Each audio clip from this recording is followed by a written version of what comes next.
You're watching Ticket TV. Like, share, and subscribe on your way in.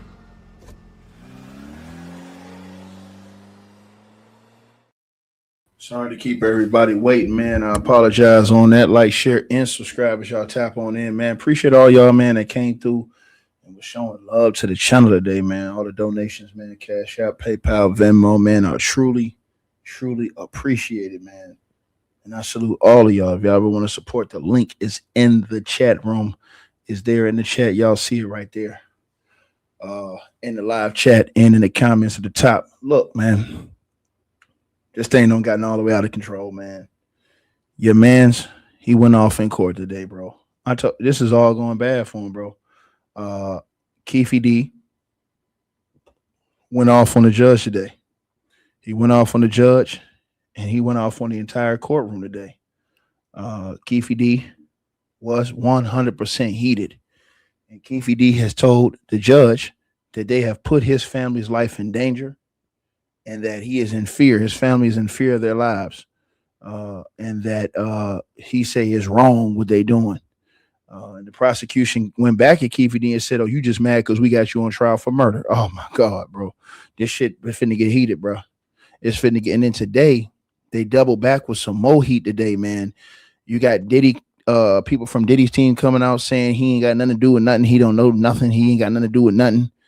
You got more evidence has been entered into evidence today going against and naming Diddy and putting Diddy further into this situation. Like I told y'all, that's what they're gonna try and do, is line all this back up to Diddy and then put his ass in that RICO and then pack him up. That's the main course. This is just right here is the appetizer at Keefe D. And every day that goes by, man, this dude is toast, man. I know a lot of people came here and said, "Hey, man, you gonna walk free ticket?" Man, nigga ain't walking free, bro. Oh, man, they gave him a script. I told y'all this on the first day, man. You think Keefe D can remember a 5 hour, 6 hour, 7 hour script, bro? The way he was telling that shit, man. Bro, you don't remember no script. You don't remember no 5 hour, 7 hour script like that. Word by word, verbatim, place by place. Bro, and then be able to tell it over and over and over and over again. Bro, I'm sorry, man. I just don't believe that. You know what I'm saying? But let's look at him today because he got so ticked off, y'all. He went off in court. That nigga was mad today. Let's see what he talked about in court today. That nigga was so mad in court today, bro. That nigga was like, "Yo, man, that's wrong, man. That's wrong what y'all doing, man." This like the second time I seen him go off on his judge. And I'm gonna tell y'all something, man. They may be forced to put him on the stand. And if they put Keefe D on the stand, bro, once they cross-examine him, bro, listen, forget that. Keefe D's gonna go on that motherfucker. Bro, he's gonna try and I believe Keefe D's gonna get so frustrated, he's gonna try and take everybody down with him, man. It was so many names that have been brought up in this case so far today, y'all. I mean, people who just you would never think had nothing to do with none of this stuff. Their names is in the case now. I mean, many celebrities' names have been brought up in this case, bro. All up in the paperwork, man. The homegirl, Kadisha Lynn, she was talking about it today. We're going to go over some of her content. She was talking about it today. They put a lot of shit in that paperwork today. And inside of this murder trial and evidence. And I told you guys what they're doing is they're going to get him to the person who says, I'm telling y'all this, they're going to get him, pack him up, and then they're going to go get Diddy. This is exactly what they're doing, man. You can tell what they're doing. You can tell how they baking this cake. You can tell how they baking this cake. I knew it was real because when the TMZ came out today with this, and TMZ came out, their sources told them that Tupac, he never Diddy said he never set up Tupac for murder, that he don't know nothing about nothing. Bro, this shit finna get just wicked on y'all, man. Let's get into this. They broke in my house, vandalized my house, vandalized my white car. You know what I'm saying? Because they keep giving out our address. Now they gave out my sister's address. This stuff is wrong. You're hearing from Dwayne Keefe D. Davis telling the judge his concerns while he's on trial for the 1996 murder of Tupac Shakur. 8 News Now investigator Vanessa Murphy, the only Las Vegas TV reporter in the courtroom for the entire week. She joins us live from the Regional Justice Center now. Vanessa with more. Dwayne Keefe D. Davis says he believes police and prosecutors are putting his family in danger. And when the jury left the courtroom today, he expressed this to Judge Carly Kearney. She also slightly warned Davis to be careful with his own behavior here on day 5 of this trial. Now, first you will hear this exchange with the judge, and then prosecutor Mark DiGiacomo jumps in. Then you will hear Davis expressing the same concerns to me in our face-to-face interview in jail just days before this trial. They keep giving out my address. They broke in my house, vandalized my house, vandalized my wife's car. You know what I'm saying? Because they keep giving out our address. Now they gave out my sister's address. This stuff is wrong. I've heard it's going on both ways, that there's concerns both ways. They're wrong. I've admonished them to talk to their witnesses and anyone they can communicate about these issues, okay? So your attorney let me know what's going on. I get beat up by the cops. The guy that attacked me in here, sent me to prison. This is wrong, and it's mostly this guy. For the record, you're pointing at Mr. DiGiacomo. Yeah, for the record, I think he's indicating he's upset on prosecuting him for murder. He's upset on prosecuting him for murder. They don't want to come to court. They was coming in wearing COVID masks, wigs, and eyes, sunglasses, stuff like that. Kind of scared, you know what I'm saying? That put me at a disadvantage because I need my family here to support me. And they're scared, you know what I'm saying? In terms of the Now, I did see Davis's son here one day briefly this week. He says his family moved and didn't even give him the address, not wanting it on record for their safety. Now, here in court, as this week wraps up, we heard from 3 witnesses, listened to an audio recording with police in 2009, another recording for the series Death Row Chronicles, where Davis admits to playing a role in the murder of Tupac Shakur in 1996. Now, important to note here, a man who says he's a documentarian and he says he consulted on Death Row Chronicles admitted that he went right to police with information about Davis's interviews. The showrunner on Death Row Chronicles, who also says he's a documentarian, admits Davis was paid for those interviews. I can tell you that is not the standard in journalism. Reporting live in downtown Las Vegas, Vanessa Murphy, 8 News. Now, when she says it's not the standard in journalism, that's for you. Because the new journalism, thanks to one guy, we'll let him remain nameless over there, the culture vulture. When he started paying people for interviews, everybody started wanting to get paid for interviews. I mean, blame him. He over there, I ain't testifying. But you got a whole page full of interviews where you got guys on your channel talking about all this stuff. And then you bragging about, it's in the trial. They're using it in the trial, but I ain't testifying. They wanted to get my main footage, but I wouldn't let them get it. Man, get out of here, dog. Y'all don't see this play? Dan every day he posting up new highlight clips of clips from the interviews where he interviewed these people. I'm not getting on the stand. You might as well be with all that stuff you posting on your channel. Like real talk, man. That's why I told you I don't know why dudes go over to that dude, man. Like real talk, man. Y'all keep praising that guy, man. Putting that guy on the pedestal, man. You see what he do when a nigga get locked up. Yeah, they're using my interviews in the.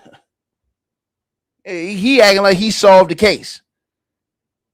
But then you're gonna tell people, they tried to hit me to get me to testify. I'm not gonna testify. Y'all hear this shit? Like I said before, man. Disgusting work. But anyways, though. So today, man, it got real funky today, y'all. They presented an unscripted video clip of Keefe D today, boasting that he was the only living person who could reveal who really killed Tupac, bro. Didn't I tell y'all they gonna convict this dude? They gonna cook this dude 3 the hard way, man. I keep trying to tell y'all they gonna hard boil this nigga. So, as his first week is concluded, the prosecution, they used Keefe's own public statements to dismantle his defense. and they have established his role in the planning of the 96 drive-by shooting. Now, for you guys who don't know what the hell is going on, the unscripted confession clips that have been shown to the jury. We've been watching this stuff. This nigga was doing more snitching than got that. Bro, this nigga was sitting. I don't know how anybody can come on the internet and talk anything about, oh, he getting railroaded, he getting that. Man, they got 5-hour interviews with this nigga. Telling on everybody, my nigga. I'm talking about this shit ain't even funny, bro. He's sitting there with them people laughing and joking. I'm talking about telling on everybody. Right? Right? I want you to think about that. Right?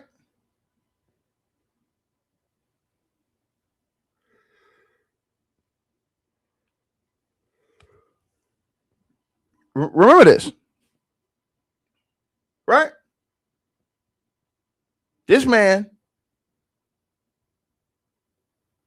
he brought up a lot of names, man. He brought up a lot of names in that audio, man. But let's get back to this though, man, because this is bad work, man. So Mario Diaz went up there, the documentary director, film director, who directed the BET docuseries, The Death Row Chronicles. Right? The evidence they put in today, the prosecution played them clips from that documentary to the jury. In the footage, Keefe D explicitly stated that I'm the only one alive who could tell you who really killed Tupac. End quote. He testified, Diaz, under oath that the series was completely unscripted. He confirmed that Keefe D was not provided questions in advance. And this directly undercuts Keefe D's argument that he was merely fabricating a fictional story. Like I told y'all, they got the goddamn going author to go up there and say, nah, this ain't no script. We ain't even give him no script. This is unedited. He came on there and told everything himself. Come on, bro. Y'all got to cut this shit out, man. Then the same guy, Mr. Diaz, testified under oath today, right? Again, that script was unscripted. Keefe didn't have no questions in advance, right?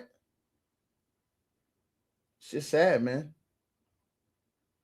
He nullified his agreement. So he originally thought the recorded statements were confidential and protected him from prosecution. Well, the state revealed that the agreement came with a strict clause. Law enforcement had warned Keefe D at that time. See, this is the part they're not telling y'all. They played the audio. Law enforcement told Keefe D at that time, if you go out to the public and start openly talking about the crime, the deal will be voided. What did he do?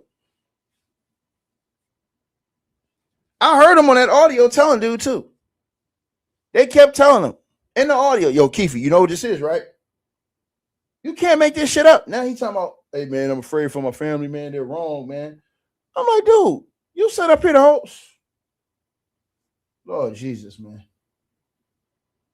Oh, my God, bro. And so the prosecutors, they also argued by him writing that memoir in 2019, Compton Street Legend, and doing paid interviews, that he legally nullified his own protection. This allowed the state to use his highly detailed 2008 audio confessions, where he explicitly named his own nephew as the shooter directly against him in court. This is why I keep telling these lames that come up in here, they don't need no knife. They don't need the car. They don't need no DNA, no fingerprints, dog. Right? They brought the photographer in there to admit that Tupac and Suge was sitting in that BMW, same one that was shot. Right? They brought him up in there. Right? They showed that Tupac's assassination was a matter of a gang retaliation instead of some isolated event that didn't have nothing to do with gang war. Right? Think about this. Right? They showed that, hey, man, if you attack somebody from Keefe D squad or the South Side Compton Crips, you was going to get that work. Right? And they showed liability. Even though Keefe D did not pull the trigger himself, Nevada law, it only dictates that somebody who consciously aids, abets, or orchestrates a deadly gang shooting is equally as guilty of murder. I tried to tell y'all this. Y'all ain't want to listen to me. Right? What hurt him big time is that they dismantled his whole defense already, that it was all fiction. It's all fake. That's what he said. When they brought up Mr. Diaz, Mario Diaz, the documentary director, to the stand to show the jury raw video clips from that docuseries, the BET docuseries, Death Row Chronicles, Mr. Diaz testified under oath, y'all, that the interviews were completely unscripted, as I just told y'all. And Keefe D was never given questions in advance. Seeing Keefe D confidently brag on camera that he was the only one alive who could tell you who really killed about Tupac makes it much harder for his lawyers to convince the jury that he was just reading the script or telling a fake story for cash. Right? Think about what I just said right here. And Keefe D thought that all those statements he gave to the cops was confidential and would never be brought to the public. Guess what, y'all? The prosecution presented the strict conditions of that 2008 agreement to the jury. Law enforcement explicitly warned Keefe Davis at that time, if you don't say nothing, it's cool. But if you go out there and start talking, the deal is off. They told that nigga on tape. That's why I be getting mad at these niggas on YouTube, bro. They told this nigga on tape, bro. It's in the audio. They told him on tape. What that nigga do? Went out there and started talking. That's how I don't know how nobody can get mad at that nigga, bro. I mean, get mad at anybody else, bro. That nigga went and did that on his own, bro. So by him going out and writing a tell-all book and doing paid interviews, he voided his own protection. And the judge allowed the prosecution to play those damaging audio confessions directly to the jury today and yesterday, where he explicitly detailed providing a gun and sitting in the car with his own nephew while he fired those fatal shots.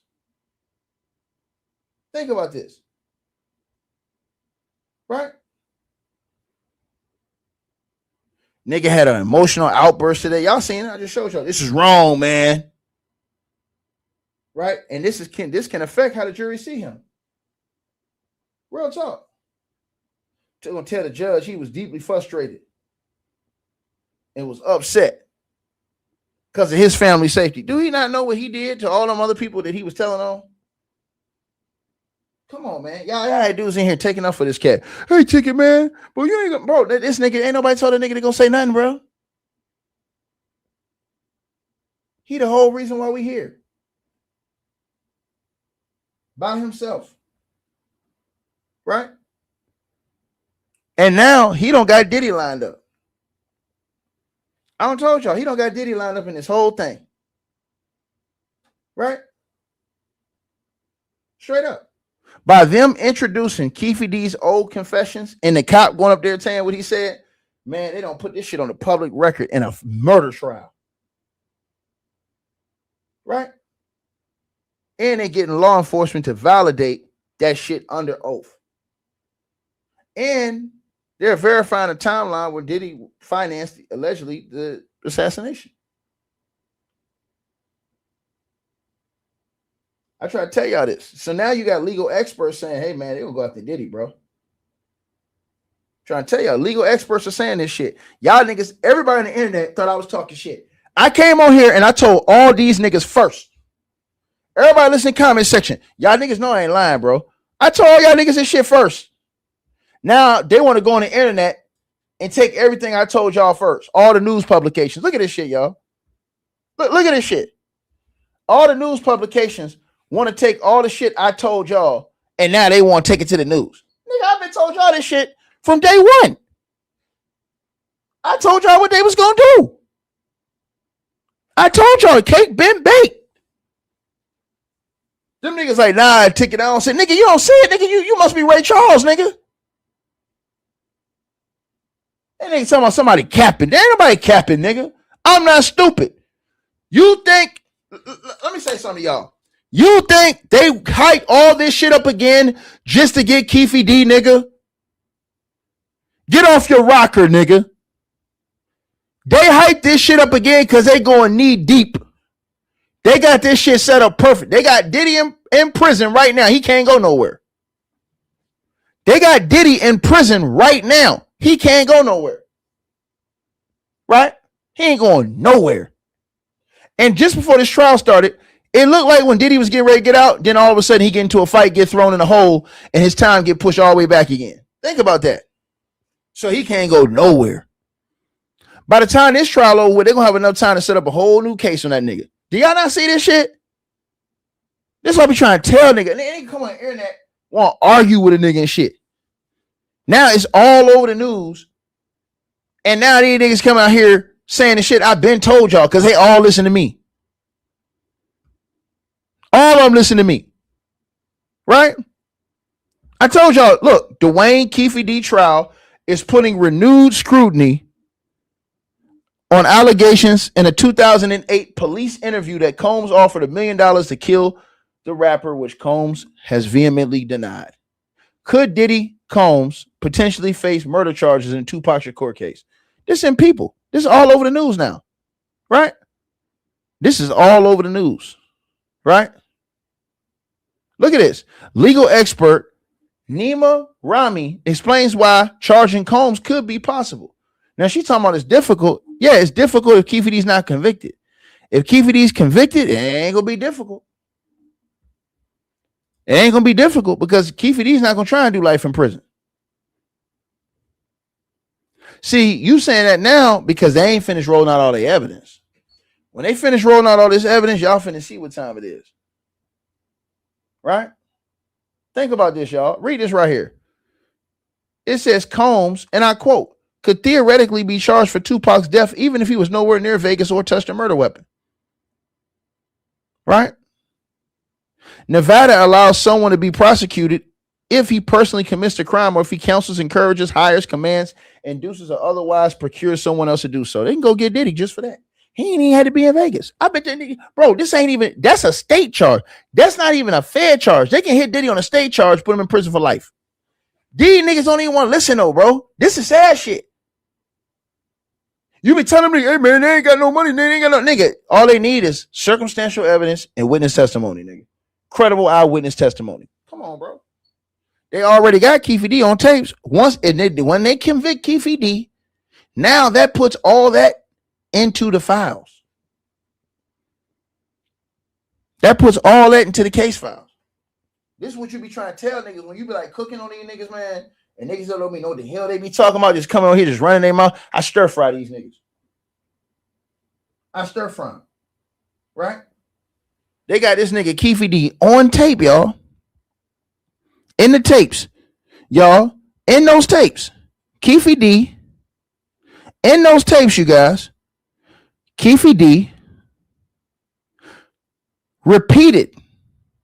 He repeatedly alleged that Diddy, then known as Puff Daddy, offered him $1 million bounty to have Tupac Shakur and Suge Knight murked. He fought to have those tapes. The prosecution fought to have those tapes played in court. You know why they did that? They didn't just want to do that for Keefe D to prove he's guilty. They're submitting that Keefe D's claim that Diddy funded that contract. Yeah, man. They're confirming that they believe that shit was true. Right? And they got law enforcement to testify about Diddy too.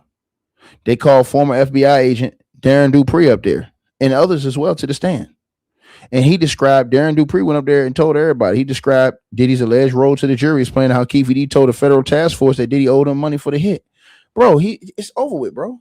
Y'all niggas think this shit is a game. The nigga said the restaurant, bro, they even showed the goddamn deli, bro. Let me show y'all this shit. Shout out to my girl Kadisha Lynn. She did this shit on her channel today. I'm gonna show my homegirl some love, man. She did this shit on her channel today, right? When she put this shit on her channel, she was cooking, bro. They showed the freaking goddamn deli out that joint. Let me show y'all this girl's channel. They showed the deli. They put that shit in the evidence, nigga. See, this is why when niggas was saying, oh, he just reading off a script. Are y'all niggas out y'all goddamn mind? When they asked the nigga, yo, where this meeting was at, the nigga said Green Blast Deli. They found the fucking deli. They put that shit in the evidence, my nigga. Listen to this girl video today. She talked about that shit.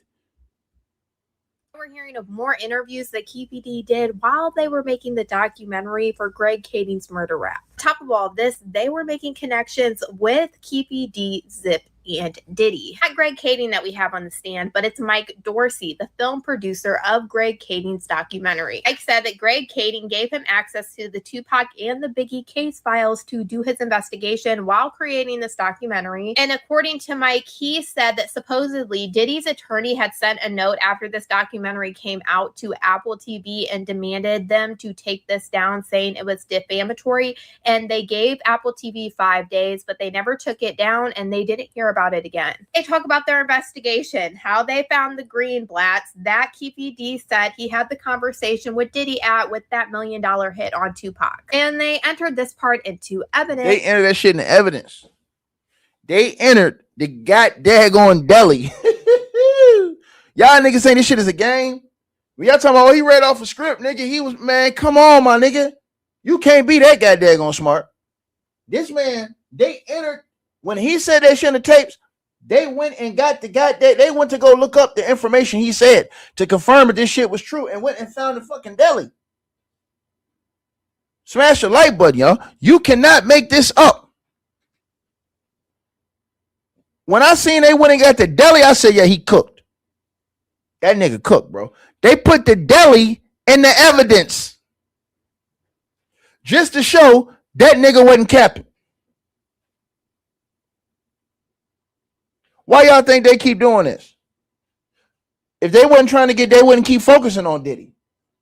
They putting Diddy all up in this because once they get a murder conviction and they can link Diddy and that murder conviction, now they're going to go right after Diddy. Because they're already going to have grounds. They say, hey, we already got a murder conviction of one of the henchmen. Then what they going to do? Go put the squeeze on Keefe D. They're going to put the squeeze on Keefe D. They're going to say, hey, Keefe, you want to sit in prison for the rest of your life and die?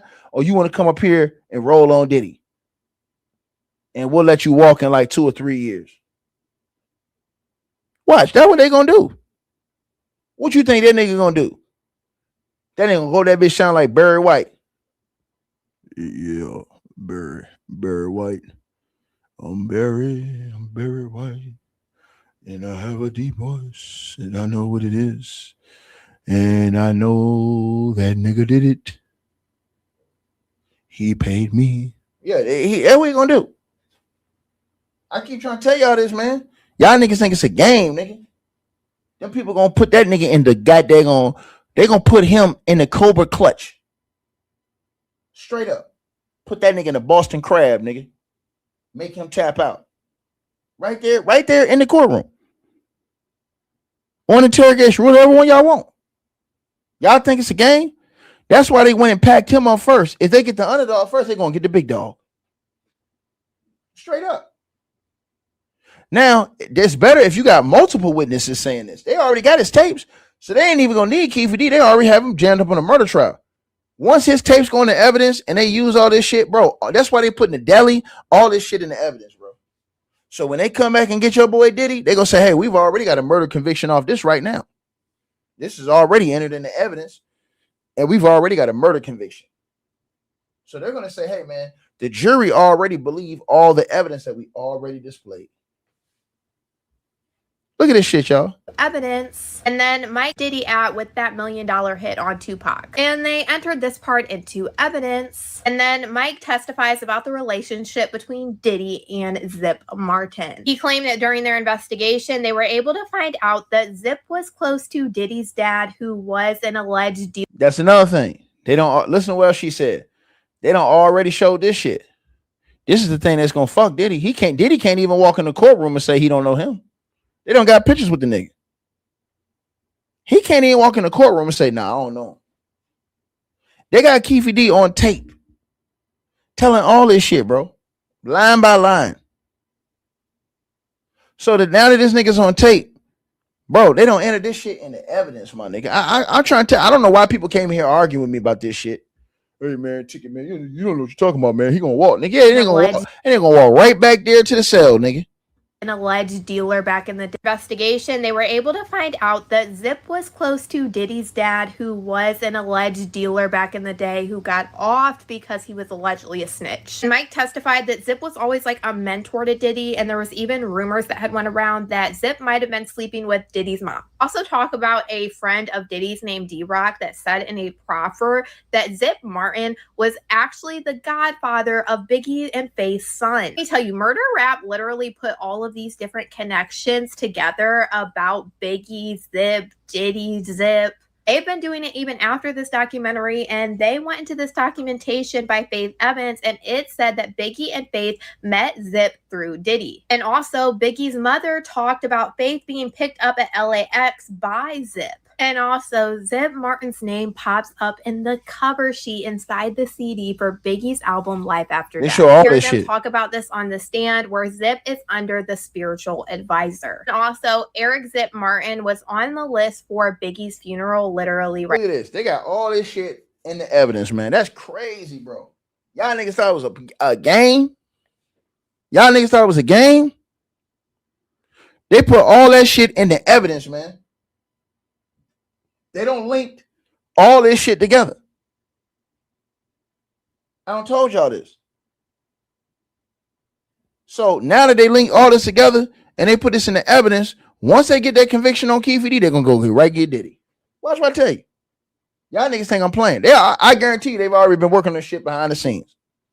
Right here. Now, on top of all of this, there was this magazine that was made right after Zip died, like Pay Your Respects to Him, and it did have some quotes that are really interesting about Zip and Diddy. And it started saying that Diddy and Zip had not talked in a long time, but Diddy did fly to play tribute to his uncle for his funeral. Right here it says, not only was Zip the godfather of Biggie's son, so that's one connection. It then talks about a conversation that Zip had about Diddy and how upset he was because Diddy allegedly acted like he never existed. It's pretty odd because Keefe D has alleged this in pretty much every single interview he's done. He said that Diddy and Zip fell out, and he alleged it was over that $1 million.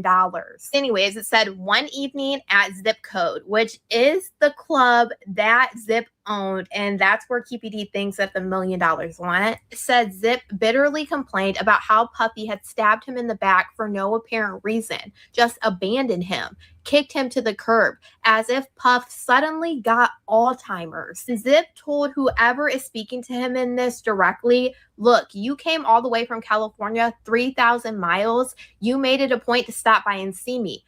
Puffy has never once stepped foot in this club. And as you know, during this time, Zip was struggling. He spent years in and out of the hospital battling cancer. During this testimony, they were really making it a point to try to make that connection between Diddy and Zip to show that some of the things that Keefe D might be alleging might not be far-fetched. So yeah, it's definitely interesting. And they're going to continue playing this interview where Keefe D is literally admitting the same things now that he said in all of these other interviews, but it's now over for the day. So I'm just, I don't know what people are thinking about. Straight up, bro. I don't know what people are thinking about, man. They don't cook this guy, man. This dude is thoroughly cooked. They have cooked his goose, man. And he did it to himself. He can't blame nobody else but himself, y'all. Nobody else but himself. Right? They also exposed the failed secret FBI undercover operation. Right? So basically, this trial, you guys, it revealed basically that in 2009, law enforcement actually signed Keefe D up as a confidential snitch to build a trap for Diddy. They sent Keefe D undercover. I told y'all this before. Remember I told y'all this about a month and a half ago? They said that nigga wore a wire. They sent that nigga over to New York to try to get Zip, you know, the alleged middleman, right? They try to get him to talk on a wire. Bro, this shit crazy. Bro, this shit crazy, my nigga. They try to get that nigga to talk on a wire, my nigga, about murder money. And Zip, he was ill and refused to really talk business with Keefe D. That's wild, bro. That's some real, if y'all seen The Wire, that's some real The Wire show type shit, bro. Right? So basically, by them revealing that operation, that proves that law enforcement took the Diddy situation very seriously. The prosecution showing the only reason Diddy wasn't caught was because it was a dead end with the middleman, not lack of the intent. Diddy's in trouble, bro. So under Nevada law, you guys, again, he doesn't have to pull the trigger to be guilty of murder. All you gotta do is aid, abet, or help fund the crime. So basically, the law is by securing a conviction against Keefe D as a shot caller, they establish the operational side of the murder.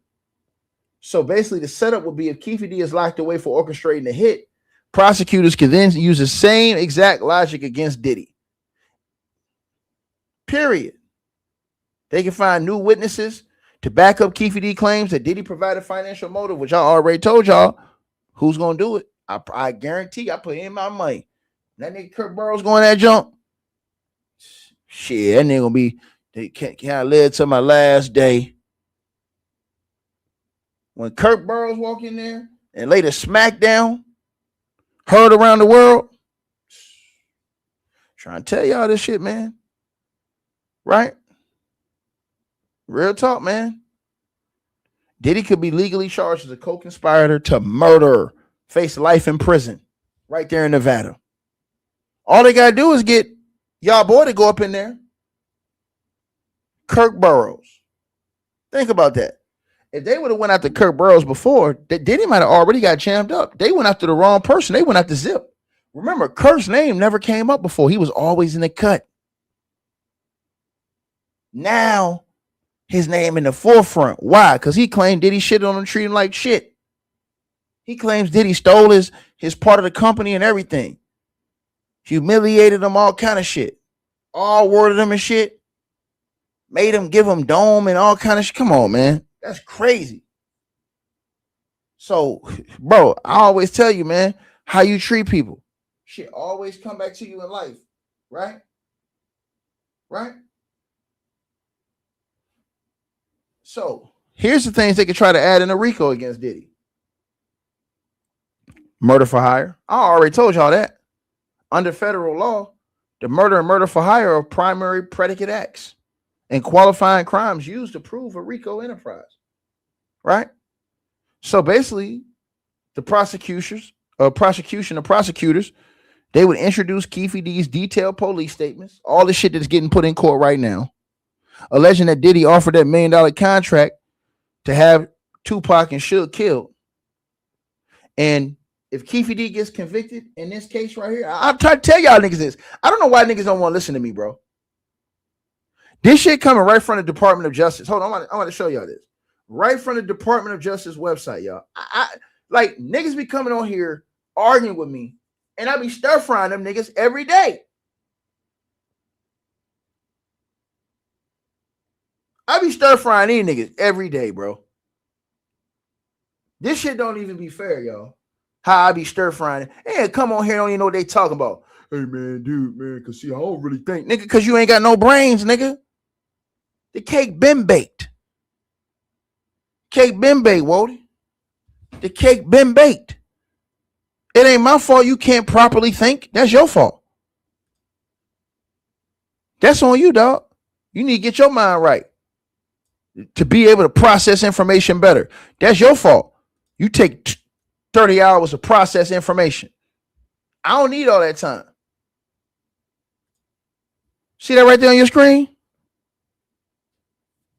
Do you see right there on your screen what I was telling y'all niggas? This is what I've been telling y'all. Them niggas don't want to listen to your boy. If Keefe D is convicted in his ongoing Las Vegas murder trial, the federal government could claim that Diddy utilized his music empire resources or associates to authorize, finance, or order a hit against a rival record label.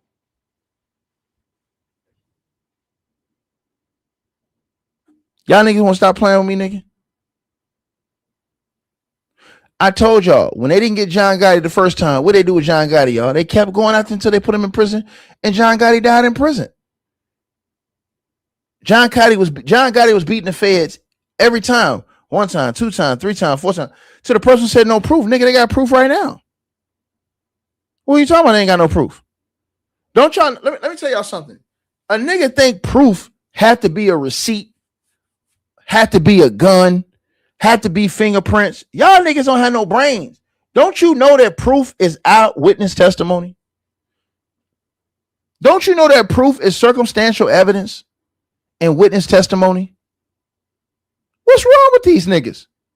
That's proof. So let me show you this right here. You said what proof? My nigga, he's getting torched in court right now.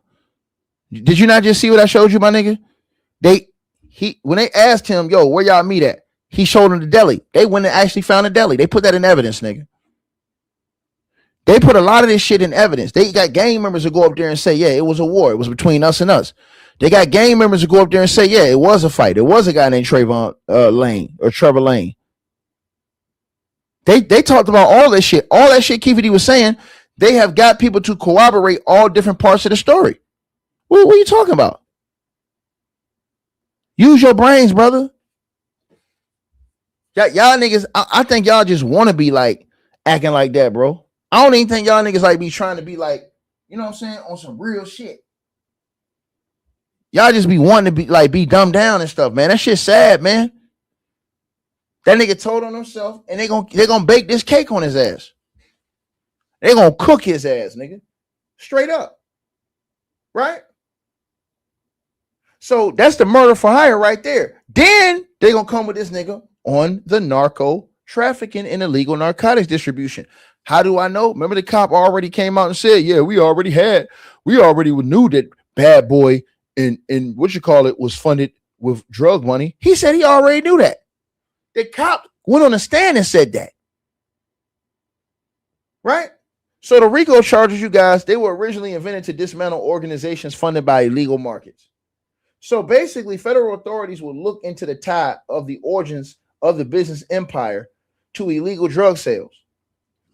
Think about this. Keefe D was telling them how he was helping all them dudes, Diddy and them, get off in their career. Listen, remember he told the story about Usher and when Diddy called him and all this other shit. Yo, man, this is when the shit was just cracking, man. And, you know, they ain't really have no money. The niggas on tape saying this shit. Yeah, we the ones had all the money, nigga. We the ones that was popping the bottles, nigga. I was moving all kind of weight. Guess who can confirm that Keefe D was moving weight? The cops. Why? Because they busted him. Y'all niggas ain't got no brains. Use your brains, nigga. This shit is easy. And you linking them right to Bad Boy, nigga. Use your brains, my nigga. This shit can get uglier than a masterpiece, nigga. These niggas don't have no brain. They come on the internet and say anything, bro. They don't have no brains at all. Just come on the internet and say anything. And to the person who says nothing Keefe D has said have been corroborated, you're a fucking lie. Are you not watching the same trial we're watching? Keefe D literally said that they had a meeting in Greenblatt's Deli. They showed the fucking deli, bro, and put it in the evidence, bro. Keefe D literally said, I'm gonna show you this shit. Keefe D, my nigga, he literally said in the court, in the proffer agreement, that there was a beef over that stolen chain. They had gang members come into court and say, yeah, I was at the mall when that situation happened. What are you talking about? They have multiple people confirming that major parts of these situations did happen. What is wrong with you, brother? I don't know what's wrong with these people. Right? He can't get out of this. He's toast. Listen to what I'm trying to tell y'all. They got cops on the stand, nigga. They got cops on the stand saying that they had already confirmed his story before he told them. What in the blue fuck is wrong with y'all? Are people not seeing this? Did y'all not see the bald-headed cop that the nigga like DMX in the movie that when he played the whatchamacallit? He literally went up there and was confirming all this shit. My man, no, that's a whole different trial, bro. You talking about a whole different situation. To the Pixie Dust. You talking about something way different. I'm talking about this.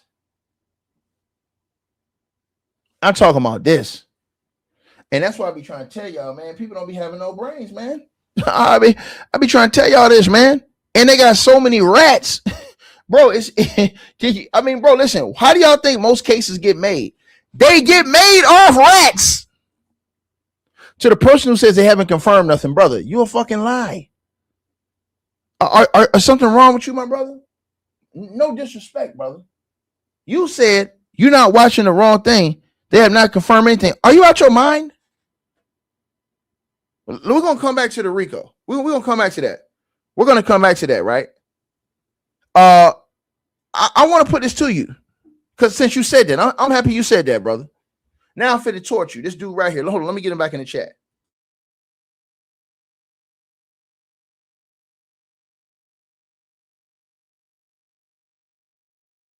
I got you right here. Hold on. I got you right here. Hold on. There you go. GWiz313. I got you. Right? I got you. Right? Right? Now, right? I want y'all to understand this, right? I want y'all to understand what I'm about to say to y'all, right? Hold on, what do you say? Oh, hold on, I see. What do you say?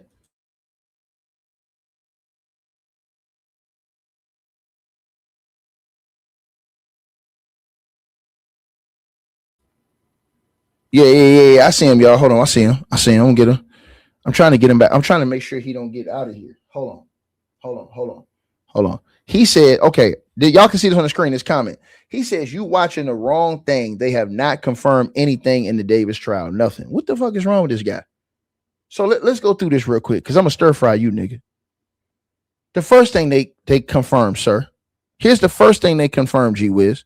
All right. The first thing they confirm is the pre-fight murder. They confirmed that, right? Keefe D admitted that on audio. Keefe D said that the group went looking for Tupac and Suge because Tupac's crew had jumped on Orlando Anderson at the MGM Grand earlier that night. How did they confirm that happened? They showed the fucking video, nigga, of Tupac, Suge, and all them other dudes jumping on Orlando Anderson ass in the MGM Grand. They confirmed that in court. So when you said that they haven't confirmed anything, first thing, you're wrong, nigga. So that's one. That's number one right there. They confirmed that when Keefe D said, yo, man, they went and jumped on my fucking nephew, man. No, you're not listening, sir. Once again, stop moving the goalposts. We're saying what they confirmed what Keefe D said, nigga. So let's stay on that. They confirmed that the MGM fight that Keefe D said happened, where they jumped on his nephew, that happened, nigga. So they confirmed that.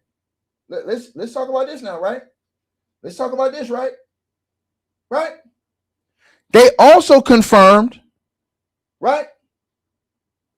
I want you to think about this. I want you to think about this, brothers and sisters, right? They also confirmed where he said Tupac was sitting in the car. Nigga ain't got no brains. I'm gonna stir fry this nigga. So this is what else they confirmed. That's why they bought the guy with the picture in court. Use your brain, my nigga. Yo, my man. A mind is a terrible thing to waste, homie. My brother. They also confirmed that when Keefe D said that Tupac was sitting in the passenger seat when they pulled up. No, everybody don't know that. Keefe D said that on tape, nigga. He said that on tape. They confirmed that to the jury, right? They confirmed that to the jury through the actual evidence, nigga. Not through not through people talking. They confirmed that through evidence. What evidence did they show? They actually brought the dude, the photographer up there who took the picture right before he was died. And they had the photographer talk about how after he took the pictures, the shots went off. Boom, boom, boom, boom, boom. And he followed them and they all got drug out the car. So they confirmed what Keefe D said about Tupac positioning in the car. They confirmed that was true. Let's keep going. Let's keep going. I don't want to keep cooking you, nigga. I want to keep cooking you, nigga. Right? I want to keep cooking you, nigga. Right? Right?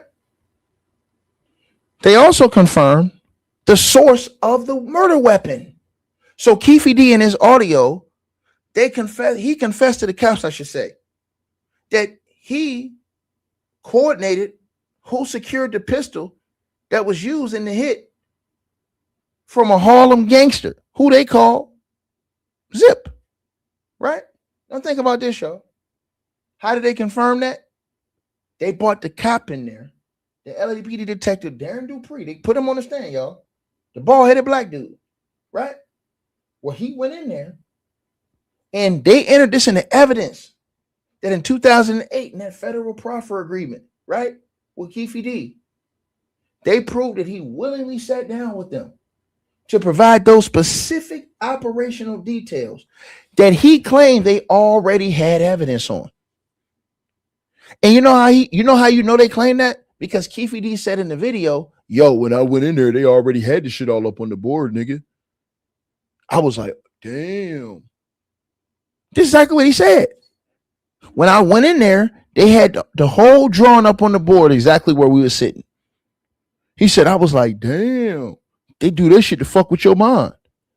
The cop went in there to confirm that was true. Asshole light. Peep now. They talking about, oh, they're making up. You can't make this shit up. It's either true or it's false. Keefe D even said, yo, they put that shit up there. The cop actually came into court and confirmed that. He confirmed, hey, we already knew the details. We just want to see what that nigga was going to tell us. If what he was going to tell us was true from what we had already gathered. That's exactly what he said. He said the part that they didn't really know full details about was the Biggie Smalls murder. Right? And Keefe D told him, nah, that wasn't us. They were investigating Keefe D for that too, because there was an alleged fallout between Keefe D and Bad Boy. Y'all niggas don't be listening, bro. I swear these niggas don't be listening, bro.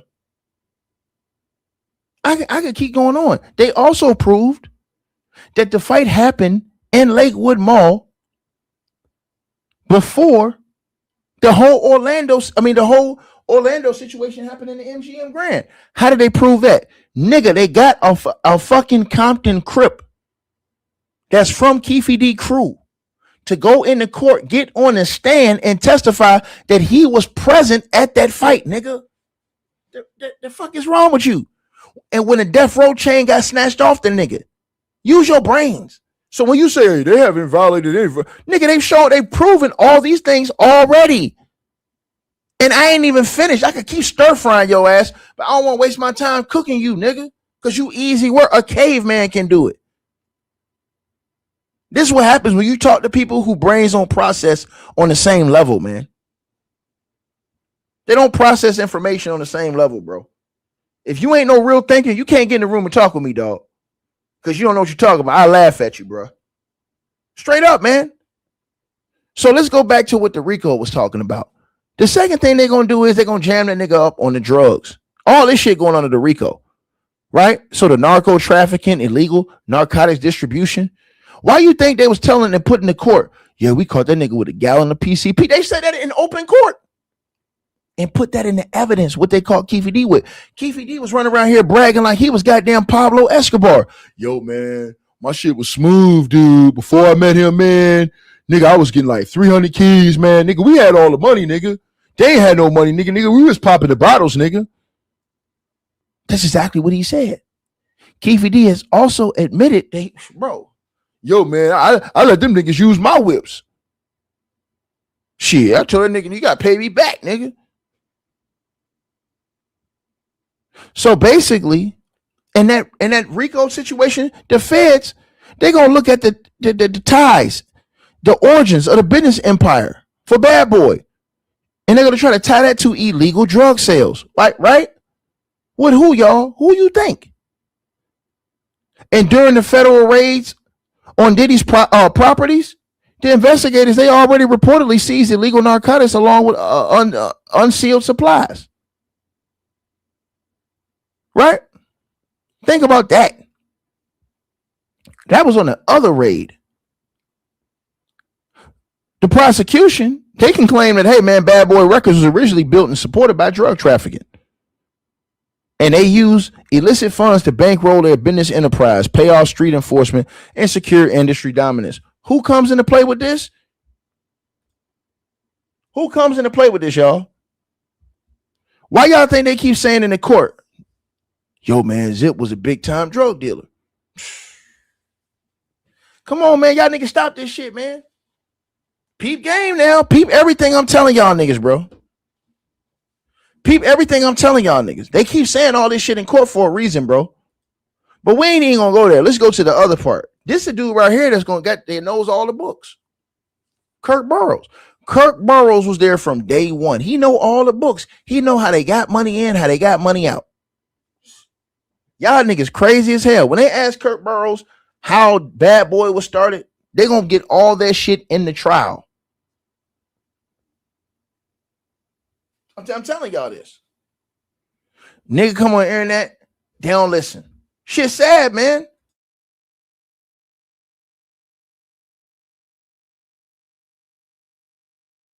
Bro, these niggas crazy on the internet, bro. Shit sad, man. Shit sad, bro. Right? And I'm just telling y'all the truth, man. Kirk Burrows on already accused Bad Boy of operating like a criminal enterprise. Right? He said, and I quote, that Bad Boy was organized to run. He said this nigga. Hold on. I want y'all to listen to what he said. Kirk Burrows said that Bad Boy was organized and run to, and I quote, y'all, gain power, recognition, fame, and financial gain through acts and threats involving murder, mayhem, and extortion via the enterprise. Go listen to 50 Cent's The Reckoning. Right? I'm trying to tell y'all this shit, man. Peep game now. Peep game now.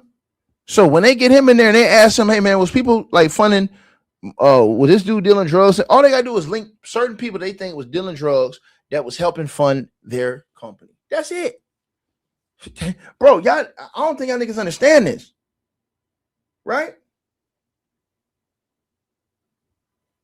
Peep game now.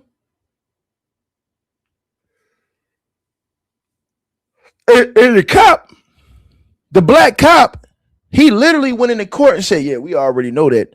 We already knew that Bad Boy and Death Row was funded off drug money. They was already working on that RICO. Remember he said that in open court? The black dude with the bald head? He already told y'all that. I don't know why these niggas be in here just capping, nigga. That shit crazy to me, man. That's insane to me, man. Then they're going, another part of the RICO that they're going to try and throw at Diddy is the financial fraud, extortion, and laundering. Right? Right? That's a big component of any standard organized, crime case. Is they're going to prove how this money was moved. How do they do that? Kirk Burrows, he was the money man. This is why you never fuck with people like this. People who knew everything you had going on, man, you treat them well. You don't never fuck with these people, bro. Because that nigga ran all the books. So what they're going to do is they're going to go and look over all those decades of accounting records from Bad Boy Records and Diddy's assorted shell companies. That's what they're going to do. They're going to look for hidden cash payments, falsified business expense reports, or irregular wire transfers. You know who talked about that? Kirk Burrows. Kirk Burrows was saying that they was using that shit, using funds to send gangsters out there to LA. I mean, to Las Vegas, excuse me. Do y'all niggas not hear this shit? And then he said they got recouped. Diddy asked to get recouped to the money from Arista Records. What y'all think gonna happen, nigga, when they put this nigga under the microphone in a court of law? They gonna stir fry them niggas, bro. They ain't coming here trying to talk with me, nigga. I already see the whole play, nigga. Cake been baked. Won't he? Right? And if they find a paper trail, it's really gonna get disgusting. Right? Trying to tell y'all this. Kirk Burrows go in there and tell them niggas that, hey, man, you know, hey, we got legitimate corporate accounts that was used to disguise payments for illicit street activities. What do you mean, Ticket? When Kirk Burrows accused Diddy of using the budget to send them goons out there to Las Vegas for Tupac. How do you know that, Ticket? Nigga, I told y'all niggas I got the paperwork. You niggas come on here argue with me, nigga. I know one thing y'all niggas ain't never gonna argue with, though. You ain't never gonna argue that Ticket got paperwork. That's one thing you niggas ain't never gonna argue with me about. You never gonna argue, do Ticket got paperwork? And I told y'all this. That nigga kept meticulous notes over the years. He kept notes every single day over the years. You can't even get away with this shit. This is already in paperwork. That nigga can bury the whole company. When you got detailed notes like that for 30 years, that's as good as what you call a ledger. Anybody knows what a ledger is? So when you see a ledger can tell you everything. This nigga wrote down everything because he was running the finances. So he wrote down everything. He got all the copies of all the financials. He know where all the money went. He's even admitted that they use company money to pay gangsters. So game over, nigga. Then bribery and obstruction of justice is another one that they could throw in the RICO, man. I'm telling y'all this, right? Peep game now, right? So what does that mean, Ticket? They would basically expose decades of NDAs, paid hush money settlements, alleged physical intimidation of witnesses and civil litigants. What are you talking about? Kirk Burrows, go right to him. Kirk Burrows claimed that he was beat with a baseball, or he was threatened to be beaten with a baseball bat to sign over his 25% of the company. People, all this shit, bro. Right? All the government gonna do is they're gonna argue that Diddy used corporate attorneys, financial payrolls, and security staff to actively, I should say, silence some people, pay off people who had damaging information and obstruct active police investigation. What you think the cops gonna say? Right? This is why I be telling niggas, man, like, bro, if y'all not really like studying this shit, bro, don't even talk, man. If y'all not really studying, bro, this shit is nasty, bro. That nigga did so much talking in that room, bro. You can't get around this, bro. I'm telling y'all, I ain't never seen nothing like this before in my entire life. I've never seen a nigga just go in there and talk like that in my entire life, my nigga. And niggas say, oh, nigga, come on, T, that was a script. Nigga, this can't be a script. There's no way you're convincing me that that was a script. There's no way. All that shit that nigga was saying, bro, nah, nigga. You ain't never gonna convince me in life. Let me repeat that again. In life, that the 5 hours of content he gave them people, he remembered that shit, bro. I told y'all this the other day. It's not gonna happen, bro. It's not gonna happen, bro. That nigga's Weezy out of here, nigga. Right? And that nigga is passionately. That nigga got mad, bro. He got mad at Art when Art was asking him about that whole situation with them killing Tupac. That nigga was genuinely mad. Like, yo, they jumped on my nephew, nigga. You know that shit was wrong, nigga. That shit was dead wrong, nigga. They was wrong, nigga. That shit was wrong, bro. That's what he was saying. Right? Right? Peep game now, man. Y'all niggas think somebody capping. Nigga, I'm gonna show y'all niggas, man. Y'all niggas, like I said before, bro, this shit is disgusting, man. Shit is disgusting, bro. It truly is, my nigga. It truly is, bro. Let's get to this, bro. Because like I said, y'all niggas, man, bro, all you gotta do is all this shit is for the world to see. You know, it's so many people say that story. A lot of people tell that story. Now, smash that like button as y'all come in here. I want y'all to listen to this shit, man. Like, and then tell me, nigga. I'll be trying to tell these niggas, man. From Trayvon Lane. You know, it's so many people say that story. A lot of people tell that story who was actually there in real time of that story, but they also put lies in that story to try to be viral off that story. The reality of it is this. You got two young homies from both sides.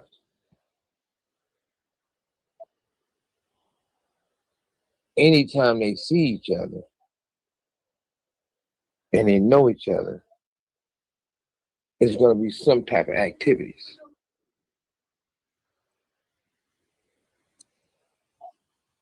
The death row chain had nothing to do with no activities. That was straight gang banging. A real gang member not gonna see the enemy and you young and not handle your business. It's not a smart way to gang bang. It's only one way to gang bang.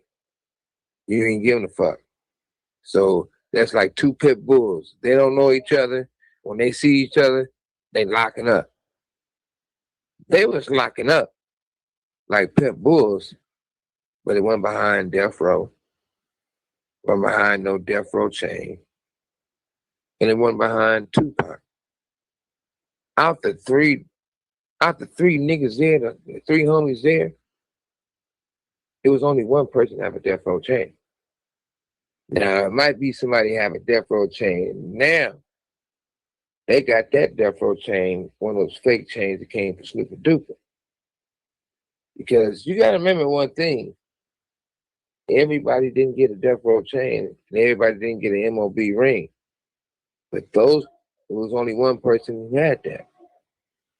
And like I said, the other person who was really close to Snoopy then is really close to Snoopy now, like really, really close. 30 years later, he finally got a death row chain. But it's not a real one. It's from Snoopy. So hope that truth never come out about that day, that road trip, and what happened. Bottom line is this. Ain't no coincidence. Ain't no story in real life. This not no comic book scene where they say, oh, we all gonna be in here, and guess what? You got a chain and we don't like the chain, and guess what?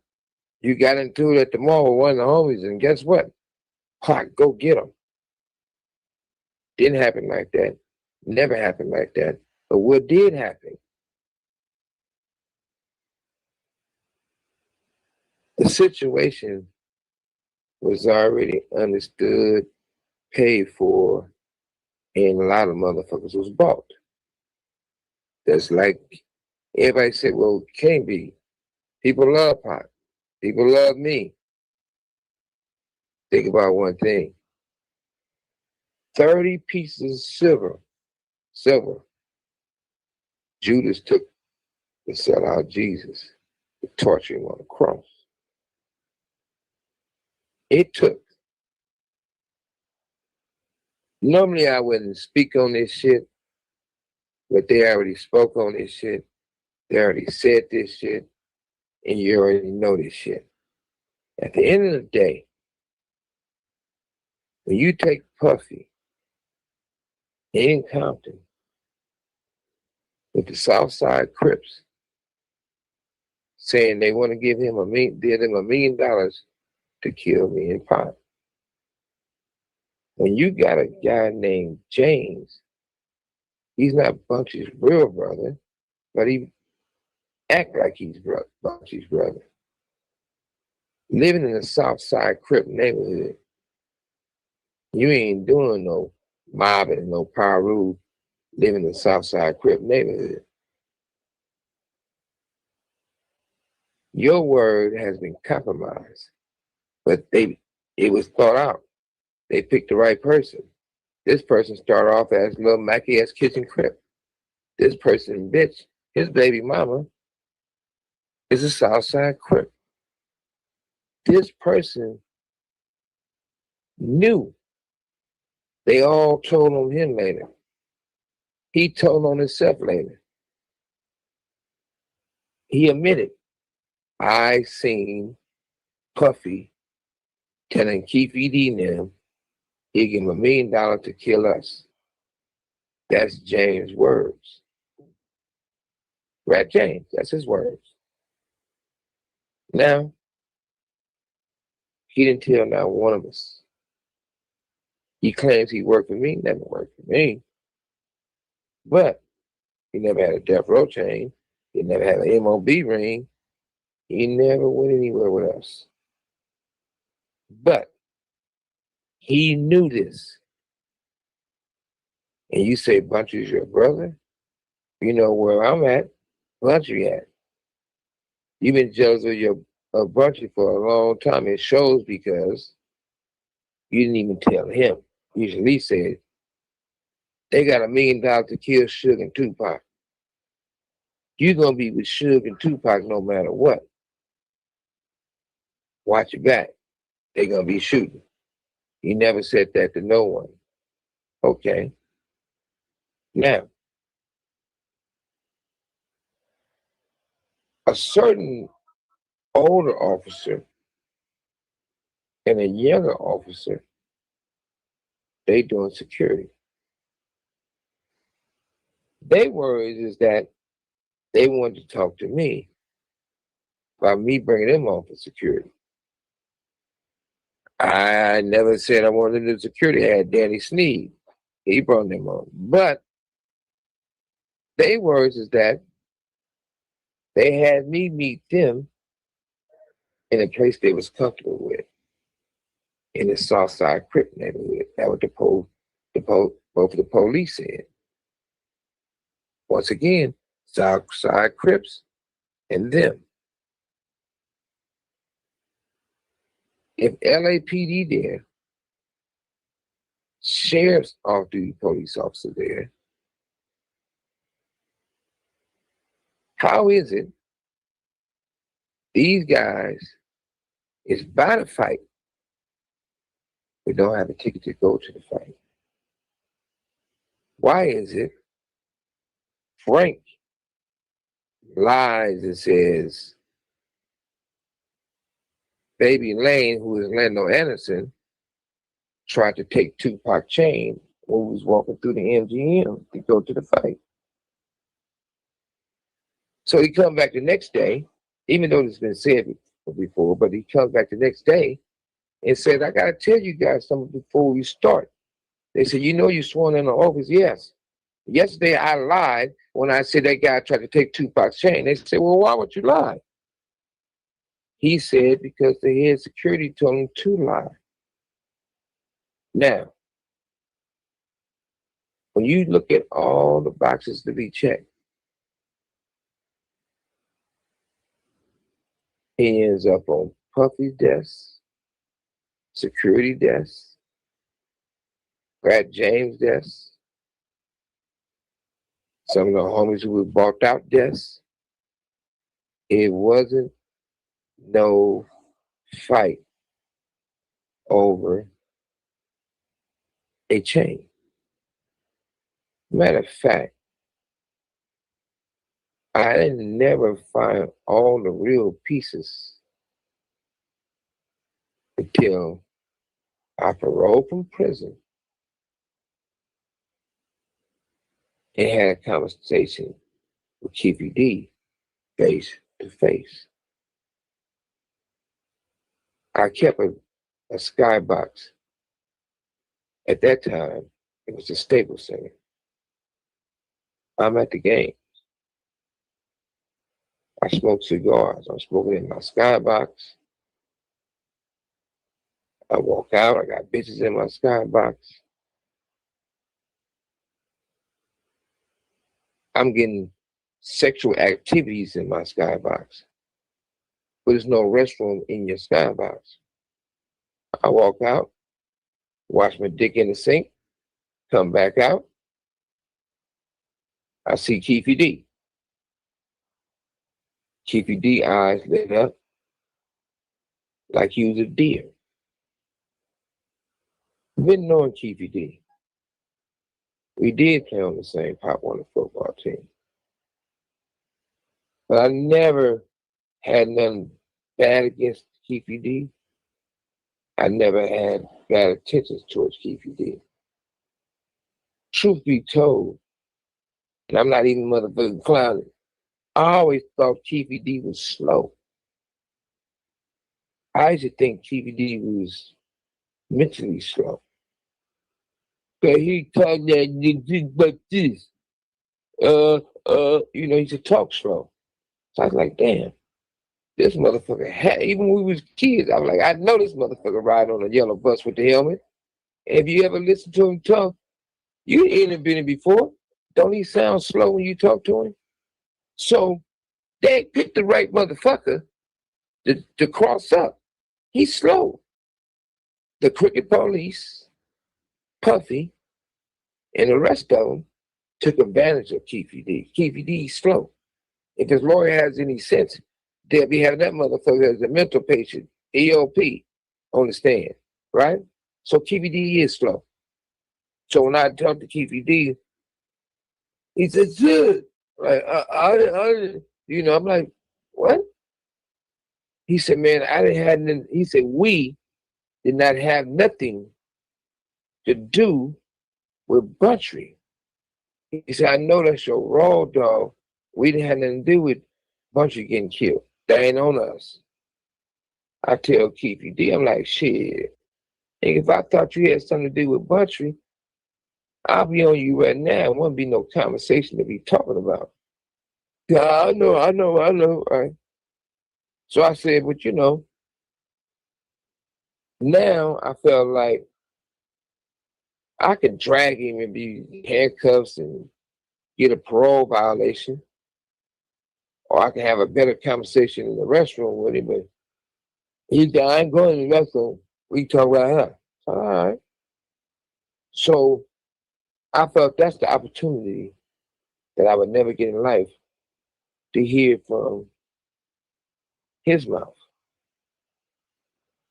So I just straight up asked him,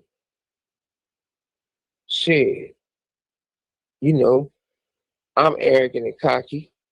He might be slow, but he's still from Compton. Compton niggas is cocky. So I'm like, well, shit, what's up with all this? Right? I would say this. I knew he was telling the truth what he told me. I know he told me from a good place. I know he told me in confidence. I know we talking now, but I wouldn't. I'm the first one that said, hey, free Keefe D. They took advantage of that motherfucker. Keefe D words to my ears was this. The involvement, he said straight up, the dancing boy gave them the bread. They almost had a meeting, and they all participated. He said he needed the bread. He said everybody needs the bread. He said, man, I wasn't broke with it. That's a lot of motherfucking money. He seen I was getting, my blood was boiling. That's what I say when, a motherfucker on that page and losing it. My motherfucking blood was boiling. And he said, look, man, just let me finish telling you before you start tripping. I respect that. His words was this. Dancer boy wanted me in Pop. He said, who introduced the dancing boy to him. He said, man, he was a rat. In other words, the dude who did the introduction, which I'm not gonna say his name, was a Crip. South Central. I'm like, why would they want a motherfucker from South Central to come to you? He said, man, you know, we from Compton. I said, Bompton, and I broke the ice up a little bit. He got a laugh out of it. We laughed about it because I wanted to hear more. He said, you know what I mean? And we started laughing again. He said, he was like, well, Compton Crips is way down in the South Central Crips. I ain't here to argue that, even though there's Crip business, but shit, I'm from Compton too, so all right. So he said he plugged in with the dancing boy. The dancing boy said he had the $1 million. He said he didn't have the cash, so he wasn't been shooting to an old motherfucker, then to another motherfucker to break it all down. He said they used to meet on the situation. They used to talk about the situation. So I can only go by his words. I'm not going to say names, but he said he named the crooked cops who was Compton sheriffs who was involved. He spoke on a crooked cop who's some LAPD was crooked, who was involved. He spoke on certain people who were supposed to be on our side who took the bread, who was involved. Now, everything he ever told me, did I believe it at first? I always knew he was slow. But when he talking to me, saying this really happened, this really happened, I knew by his body language, the water in his eyes, that motherfucker was telling the motherfucking truth. All the shit he said, all the dots matches. Since I've been in this penitentiary right here, you brought up a guy, your partner, the guy Gene. He spoke on shit that he knows some shit. This person spoke on shit. They know some shit. When Gene said that they security, which I thought Gene was cute, tight with our head of security. Come to find out of Gene's mouth said no, it was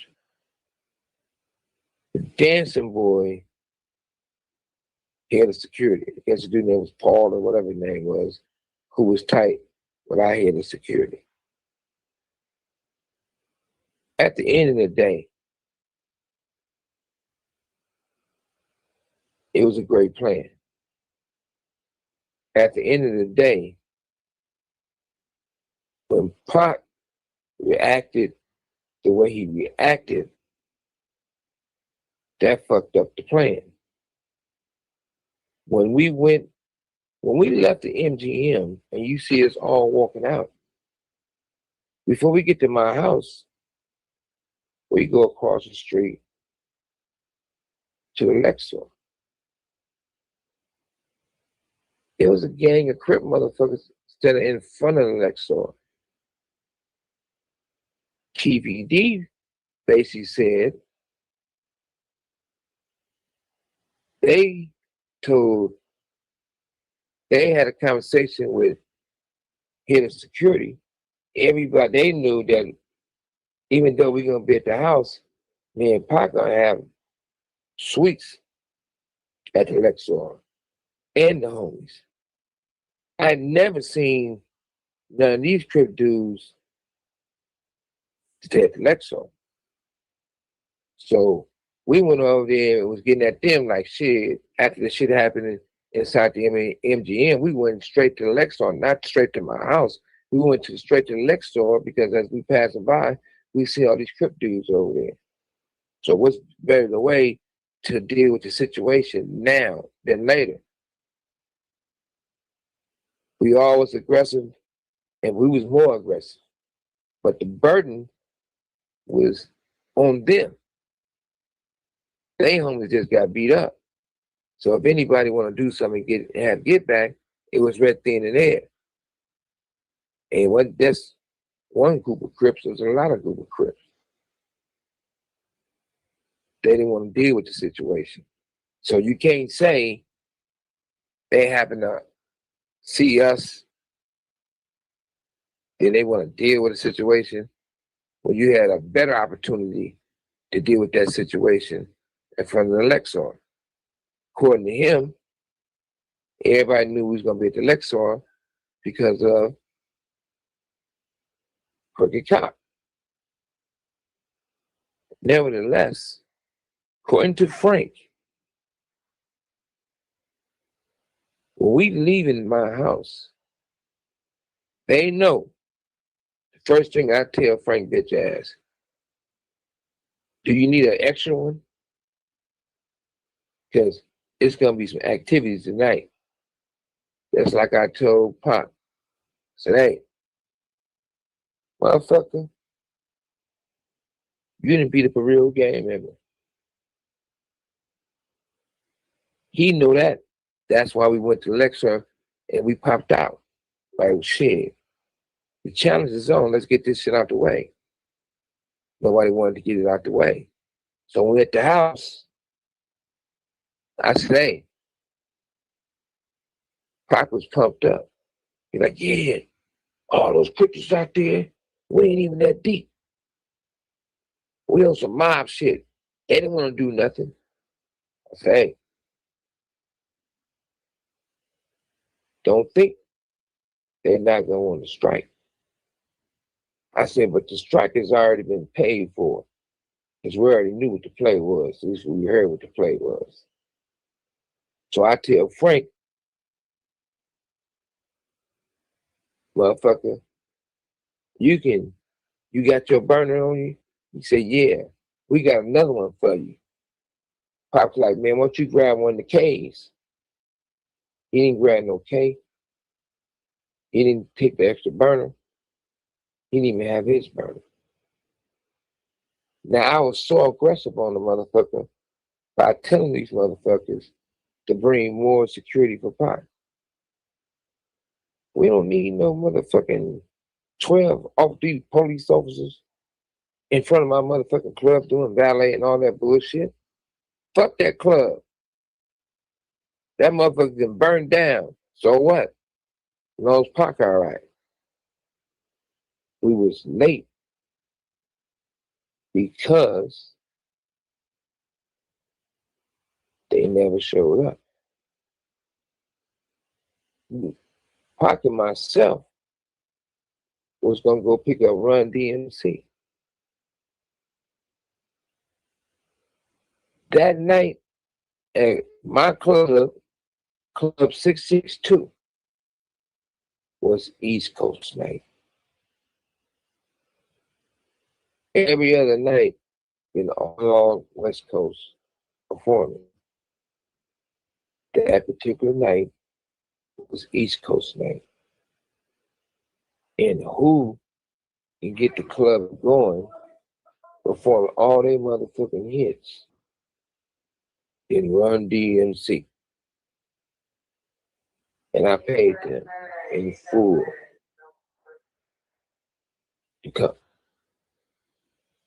Now,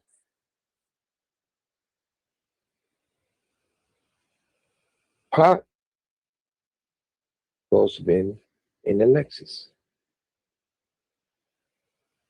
I say, shit. He trusted me. I'm trusting him. They put us over for no reason. And Frank also said, the head, so he say,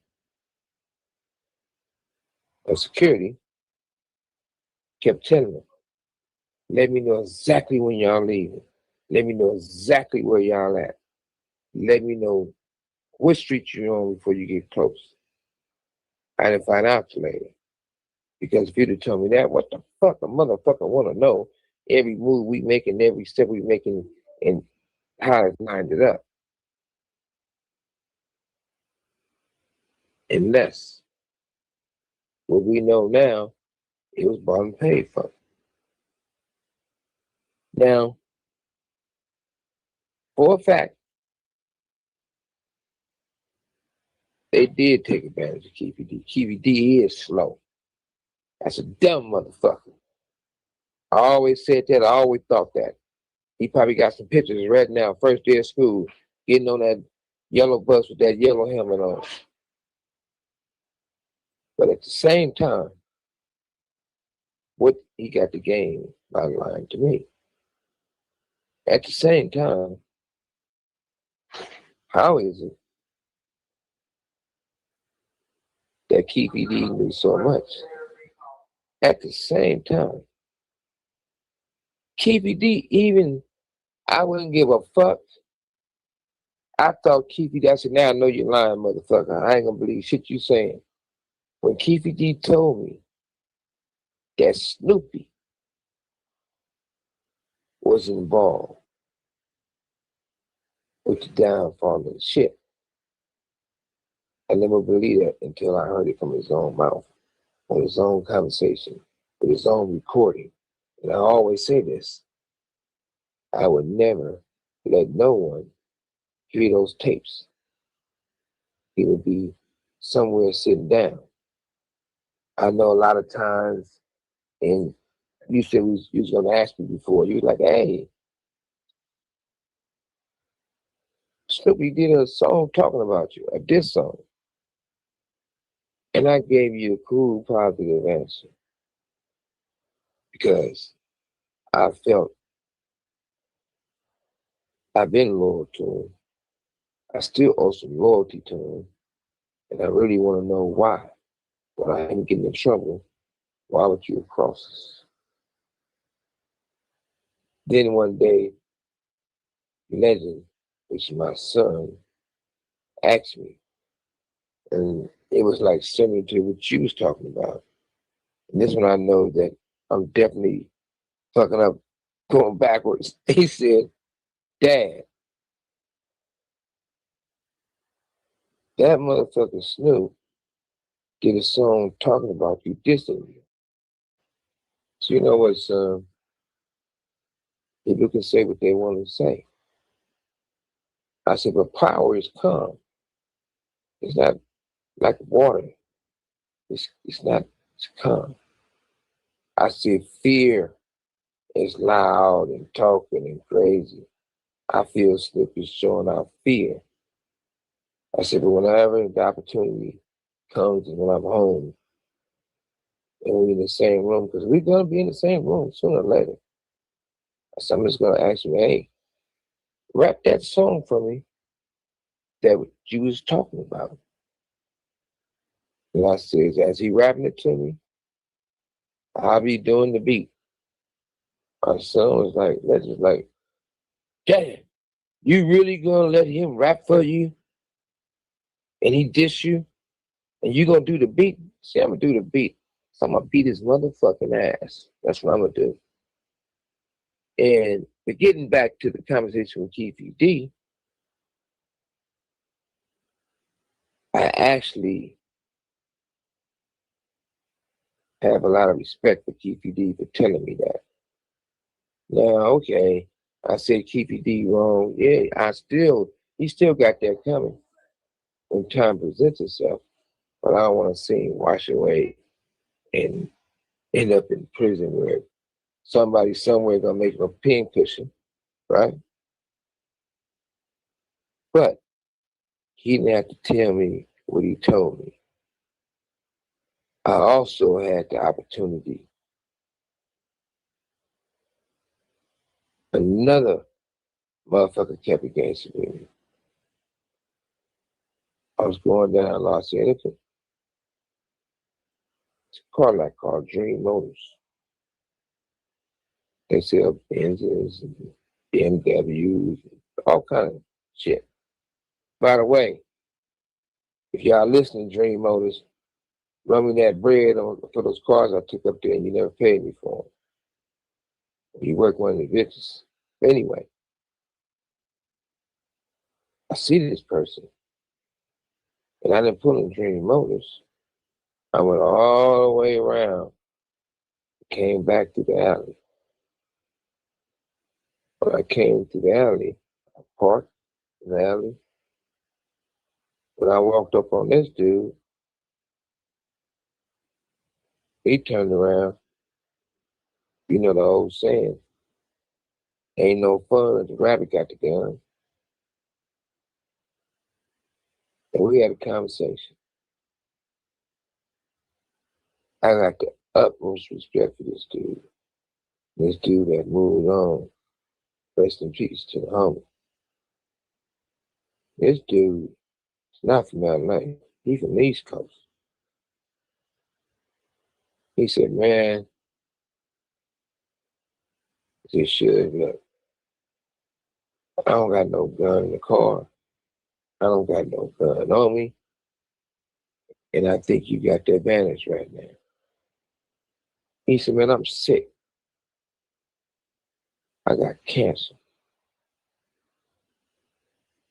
I'm here buying my son a Mercedes whenever he's finding. And I ain't gonna lie. That one little thing he said, besides the cancer, is that he buying his son a Mercedes. I'm a very proud father. One of the best things I accomplished in life to become a father and a grandfather. This man told me he's buying his son a Mercedes. So I'm like, you know what?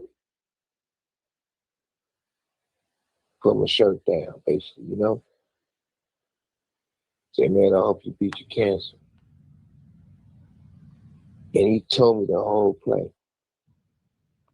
He told me who was involved, who wasn't involved, who passed the check, where the check came from, where the other person had to put a spin on the check.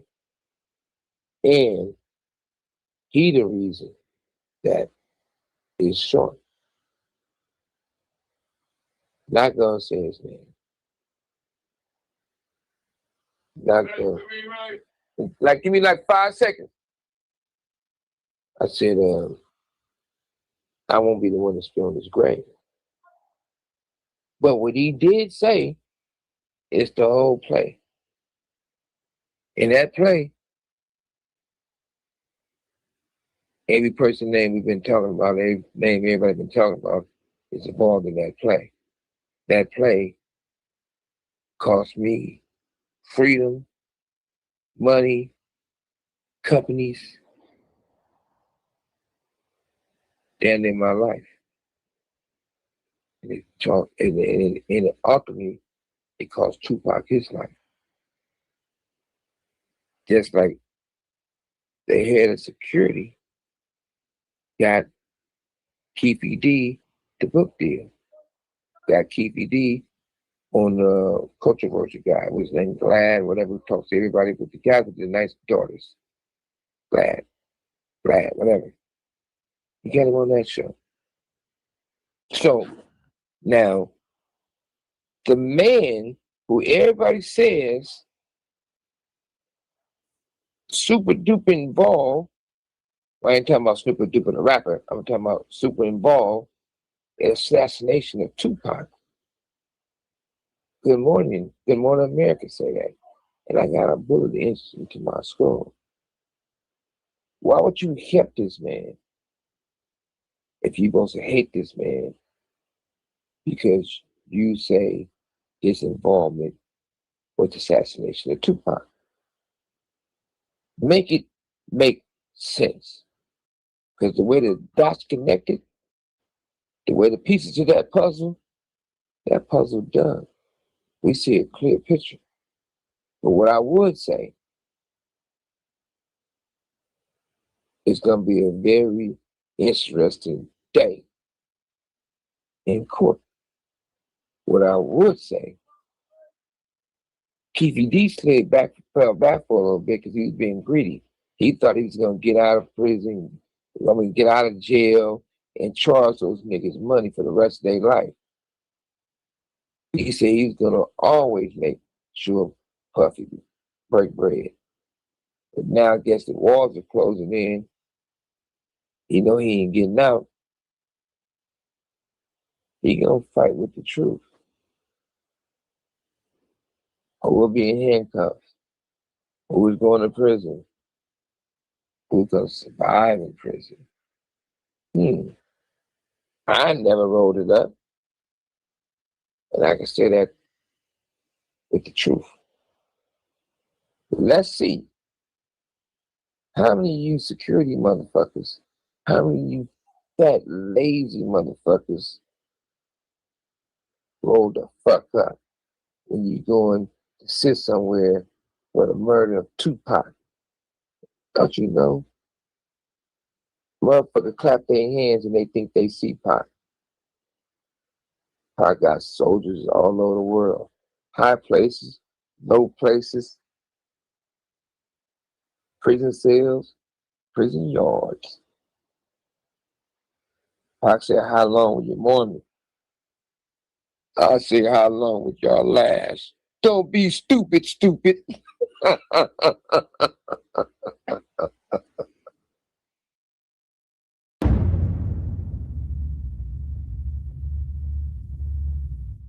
The Lakewood Mall incident y'all have with Baby Lane. He took a death row chain, right? From Trayvon Lane. You know, it's so many people say that story. A lot of people tell that story who was actually there in real time of that story. But they also put lies in that story to try to be viral off that story. The reality of it is this.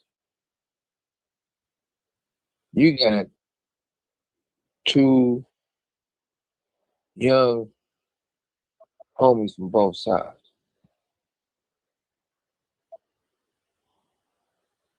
Anytime they see each other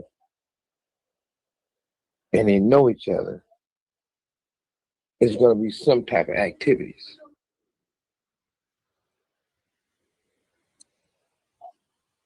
The death row chain had nothing to do with no activities. That was straight gangbanging. A real gang member not gonna see the enemy and you young and not handle your business. It's not a smart way to gang bang. It's only one way to gang bang. You ain't giving a fuck. So that's like two pit bulls. They don't know each other. When they see each other, they locking up. They was locking up like pit bulls, but it went behind death row, went behind no death row chain, and it went behind Tupac. Out the three niggas there, the three homies there, it was only one person have a death row chain. Now, it might be somebody have a death row chain now. They got that death row chain, one of those fake chains that came from Snoop and Duper. Because you got to remember one thing. Everybody didn't get a death row chain, and everybody didn't get an MOB ring. But it was only one person who had that. And like I said, the other person who was really close to Snoopy then is really close to Snoopy now, like really, really close. 30 years later, he finally got a death row chain. But it's not a real one. It's from Snoopy. Hey, we always appreciate the support, and if you guys want to do so, you can use the Cash App or PayPal links. They'll be in the description box below this video or pinned at the top of the comments. The top donators will be announced every month. All right, you guys, hope y'all enjoyed the video. Like, share, and subscribe. Make sure y'all cop the merch, and make sure that you get the weight loss formula. The links to that will be in the description box below this video. Check out our next video coming up right now.